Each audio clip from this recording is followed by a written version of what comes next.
ಸಖತ್ ಕ್ರಿಸ್ಪಿಯಾಗಿರ್ತಕ್ಕಂಥ ರಾಗಿ ದೋಸೆಯನ್ನು ಹೀಗೆ ಮಾಡಿ ನೋಡಿ.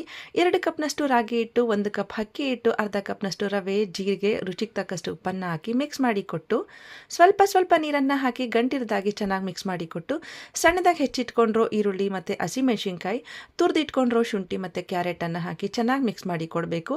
ಇದನ್ನು ಮಿಕ್ಸ್ ಮಾಡಿಕೊಟ್ಟು 10ರಿಂದ 15 ನಿಮಿಷ ನೆನೆಯೋದಕ್ಕೆ ಹಾಗೆ ಇಡೋಣ.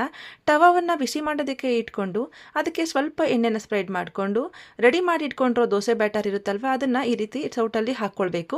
ಯಾವುದೇ ಕಾರಣಕ್ಕೂ ದೋಸೆ ಹಿಟ್ಟನ್ನು ನಾರ್ಮಲ್ ದೋಸೆ ಥರ ಸ್ಪ್ರೆಡ್ ಮಾಡಿದ್ರೆ ದೋಸೆ ಕಿತ್ತು ಬರುತ್ತೆ. ಹಾಗಾಗಿ ಈ ರೀತಿ ಸ್ಪ್ರೆಡ್ ಮಾಡಿಕೊಂಡು ಇದ್ರ ಮೇಲೆ ಎಣ್ಣೆನ ಹಾಕಿ ಲಿಡ್ಡನ್ನು ಕ್ಲೋಸ್ ಮಾಡಿ ಮೀಡಿಯಮ್ ಫ್ಲೇಮಲ್ಲಿ ಇಟ್ಕೊಂಡು ಬೇಯಿಸ್ಕೊಳ್ಬೇಕು. ಲಿಡ್ಡನ್ನು ಕ್ಲೋಸ್ ಮಾಡದೆ ಬೇಯಿಸಿದ್ರೆ ವೈಟ್ ಪ್ಯಾಚಸ್ ಥರ ಬರುತ್ತೆ, ಅಷ್ಟೊಂದು ಚೆನ್ನಾಗಿ ಬರೋದಿಲ್ಲ ದೋಸೆ. ಹಾಗಾಗಿ ಈ ರೀತಿ 2 ಕಡೆ ಬೇಯಿಸ್ಕೊಳ್ಬೇಕು. ಇದಕ್ಕೆ ಕಾಯಿ ಚಟ್ನಿಯೊಂದಿಗೆ ತಿಂದರೆ ಸಖತ್ ಟೇಸ್ಟಿಯಾಗಿರುತ್ತೆ. ಈಗ ಸಖತ್ ಟೇಸ್ಟಿಯಾಗಿರೋ ರಾಗಿ ದೋಸೆ ವಿತ್ ಚಟ್ನಿ ರೆಡಿ.